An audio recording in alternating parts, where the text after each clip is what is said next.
Shalom dari kota Makassar. Dengan rendah hati saya menyampaikan salam sukacita dan damai dari Yesus Kristus. Saya Pendeta Darius Pakiding, saya Pendeta Jemaat GPIB Mangga Maseyang.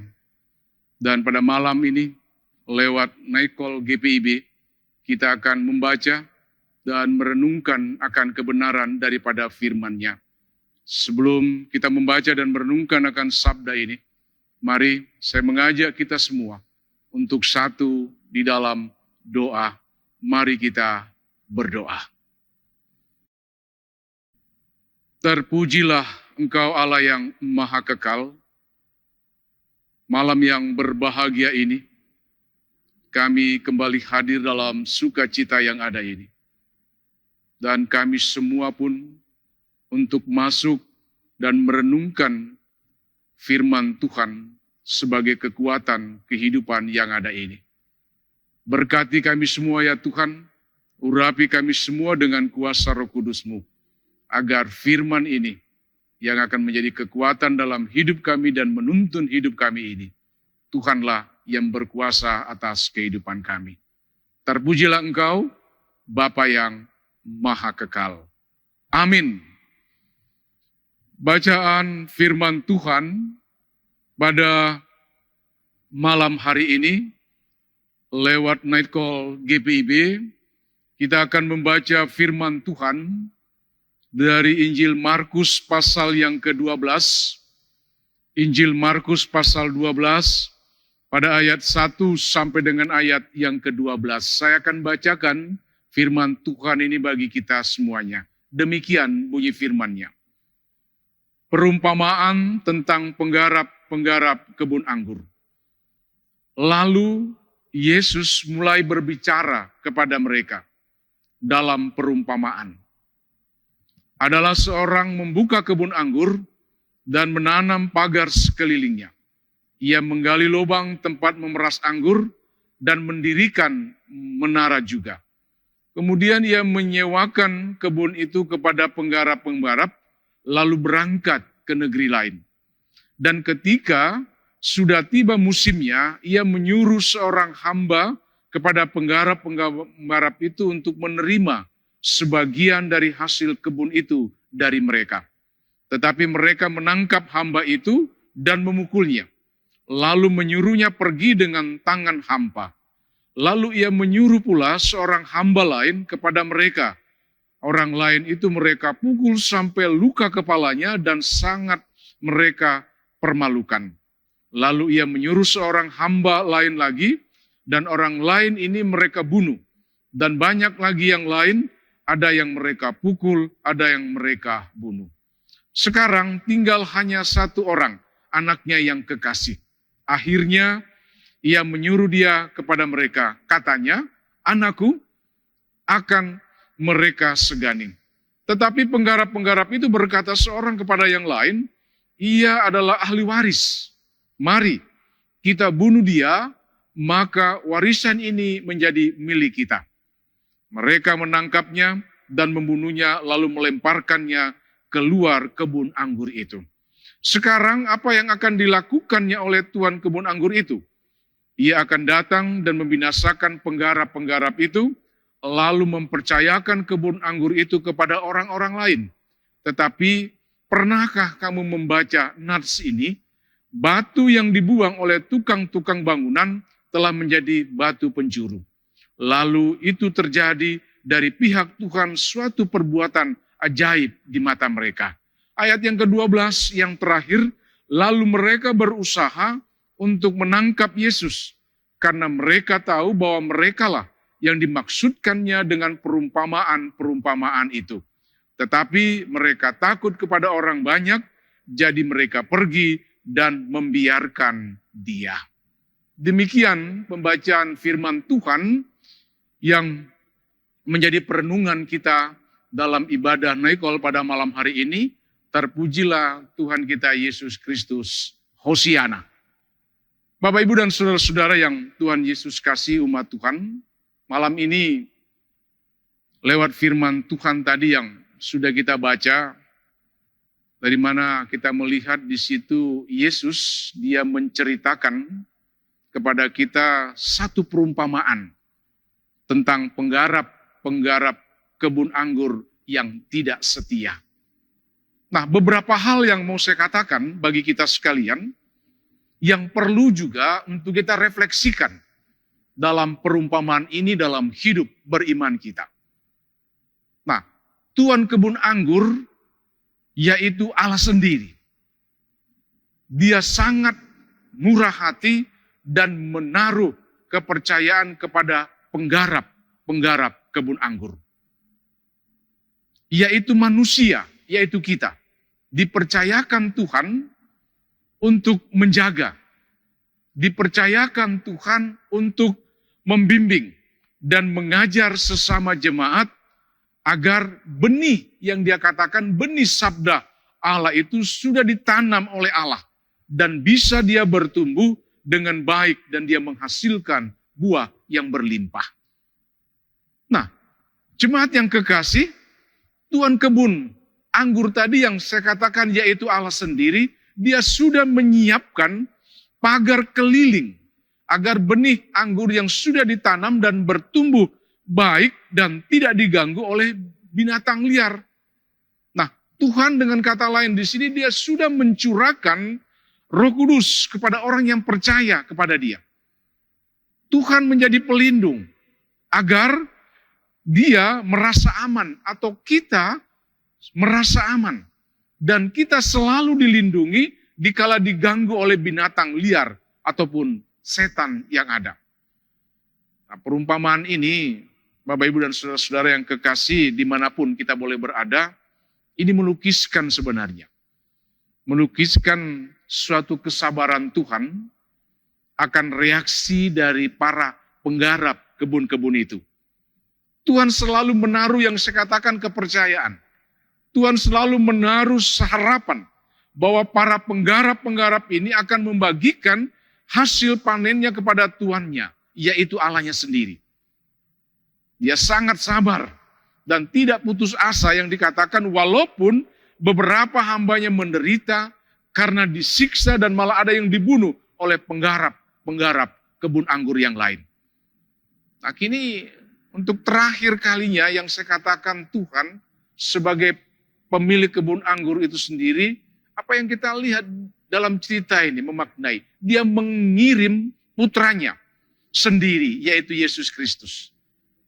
Dengan harapan bahwa anaknya ini akan diperlakukan secara baik.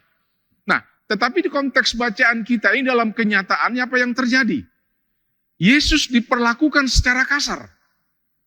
Dia disiksa, disalibkan dan bahkan dia mati di atas kayu salib. Nah, singkatnya jemaat yang kekasih bahwa perbuatan Tuhan Yesus ini dibalas dengan perbuatan jahat oleh penggarap yang rakus itu saya katakan. Murah hati dan kepercayaan Tuhan dibalas dengan perasaan. Ingat diri dan tidak peduli, itu yang terjadi. Nah, tetapi para penggarap ini kita melihat dalam konteks bacaan, dia kehilangan kesadaran. Kesadaran apa yang akan terjadi atas mereka di masa yang akan datang.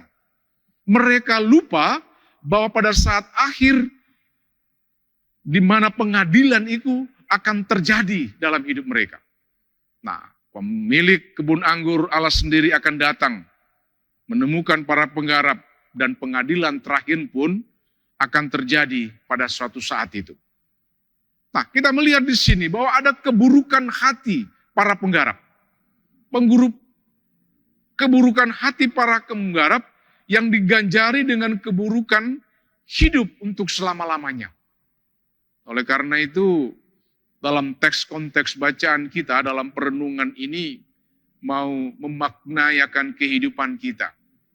Bagaimana kita menanggapi akan firman Tuhan ini, untuk kita dapat realisasikan dalam hidup beriman kita. Bagaimana kita diberikan suatu kesadaran dalam hal ini. Untuk bisa tetap berpegang teguh dalam kasih dan karunia Tuhan dalam hidup kita ini. Karena dalam perumpamaan Tuhan Yesus tentang penggarap kebun anggur ini, Bapak Ibu yang kekasih, kita dapat melihat di sini. Kita dapat melihat bahwa Tuhan Yesus itu adalah pemilik yang menjadikan kebun anggur itu. Tuhan Yesus yang saya katakan adalah Tuhan, pencipta yang menjadikan dunia dan kehidupan ini. Dan kita ini, Bapak Ibu dan saya adalah pekerja kebun anggur itu. Kita mendapatkan kehidupan ini adalah karena pemeliharaan Tuhan. Namun kita tidak tahu mengucap syukur. Itu yang terjadi. Manusia yang saya katakan seringkali menolak firman-Nya, utusannya, bahkan anaknya sendiri. Nah, dari perumpamaan ini kita patut merenungkan. Sudah bagaimanakah kita menerima Yesus dalam kehidupan kita? Kita hidup dalam kebun anggur di dunia ini dari kebaikan dan kasih-Nya. Jangan kita menjadi orang yang tidak tahu mengucap syukur. Supaya kita tidak seperti pekerja-pekerja dalam nats bacaan kita ini. Sudah diberi jalan hidup dengan bekerja di kebun anggur, namun setelah mendapatkan yang dikatakan kehidupan dari pemilik kebun anggur itu, kemudian kita ingin menjadi pemilik kebun anggur itu. Nah, ini yang diingatkan, bahwa kita ini bekerja di dunia ini. Tuhan bilang garap hidup kita yang dunia ini. Tapi ingat, jangan melupakan Dia. Dengan kata lain, saya katakan kita sebagai orang yang percaya, kita tidak bisa lepas dari Tuhan kita Yesus Kristus. Seperti apapun yang saya katakan keadaan kita sekarang ini. Kita tidak bisa berkata bahwa aku ini sudah kaya, tidak bisa. Aku sudah mendapatkan apa yang kuinginkan dalam hidupku. Saya tidak membutuhkan Yesus lagi. Jangan. Namun kita harus ingat, Bapak Ibu yang kekasih, bahwa kehadiran Tuhan Yesus dalam hidup ini tidak bisa kita timbang dengan dunia ini. Kehidupan ini yang mau saya katakan tidak akan indah dan berarti tanpa Tuhan Yesus. Dan kehidupan yang kita jalani ini akhirnya yang saya katakan dia akan menjadi sia-sia tanpa Tuhan Yesus. Oleh karena itu Tuhan ini mencukupkan akan kehidupan kita. Kita harus yakin. Bukan harus yakin, tetapi kita harus percaya. Bahwa kita, Bapak Ibu dan saya ini adalah pekerja di ladang Tuhan. Yang akan selalu mendapatkan kehidupan dari kuasa dan kasih Tuhan. Tidak akan berkekurangan, saya katakan, orang yang bekerja di ladang Tuhan. Tuhan Yesus ini adalah batu penjuru yang akan selalu menopang kita dan Dia akan membangun akan kehidupan kita yang ada di dunia ini. Nah, oleh karena itu, mari, inilah kesempatan yang indah pada malam hari ini, kita diajak untuk merenungkan kembali dalam keberadaan dan kehidupan kita sebagai orang yang percaya. Apa yang sudah kita garap di tengah dunia ini, lewat karya dan pelayanan dan kehidupan dan pekerjaan dan keluarga yang ada pada kita. Apakah kita tetap masih memuliakan nama Tuhan? Atau kita tidak mau tahu dalam hidup yang kita jalani ini. Dengan kata lain di situ, bagaimana dengan kesadaran kita? Bagaimana dengan sikap dalam kehidupan yang kita jalani ini? Masih adakah belas kasihan kita juga bagi orang-orang lain yang ada di sekitar kita?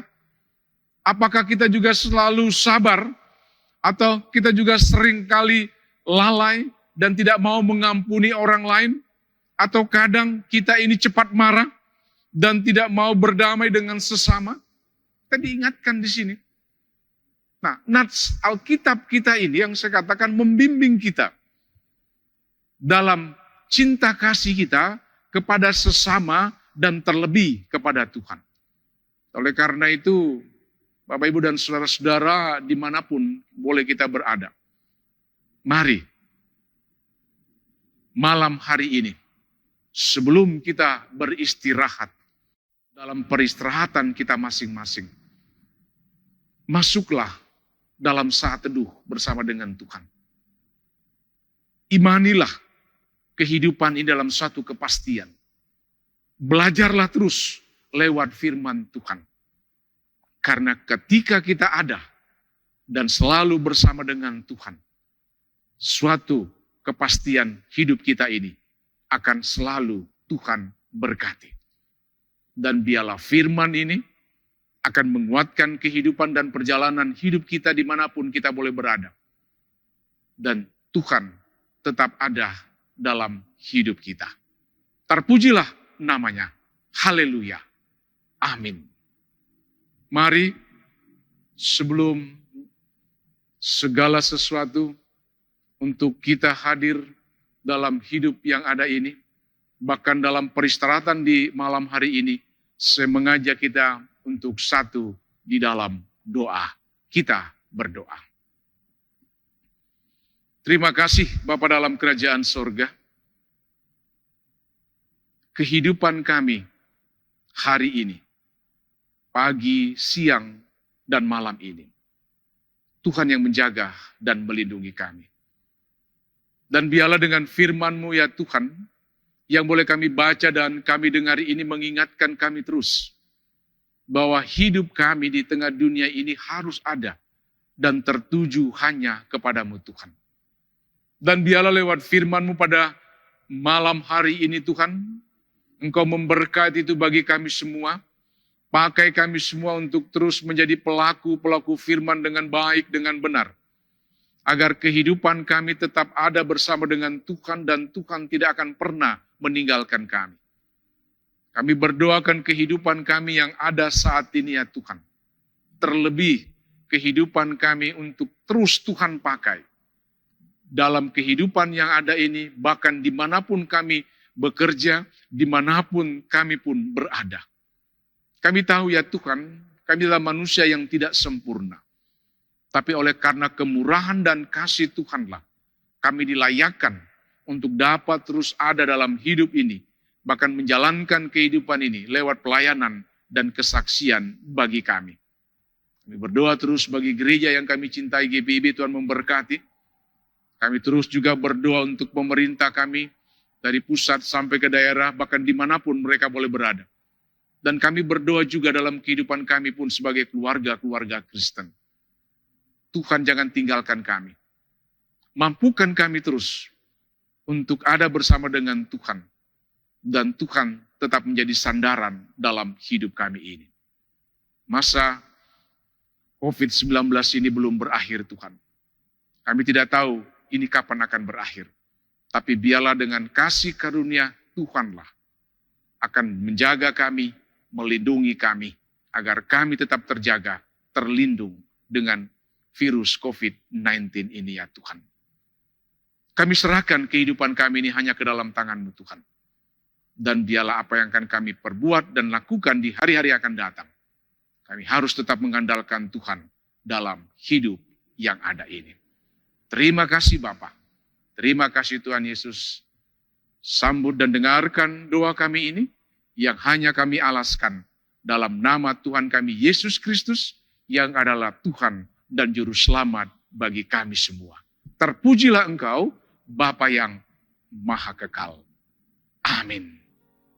Terima kasih Bapak Ibu, saudara-saudara yang kekasih, dan selamat malam, selamat beristirahat. Tuhan Yesus menjaga dan melindungi kita semua. Salam dari kota Makassar.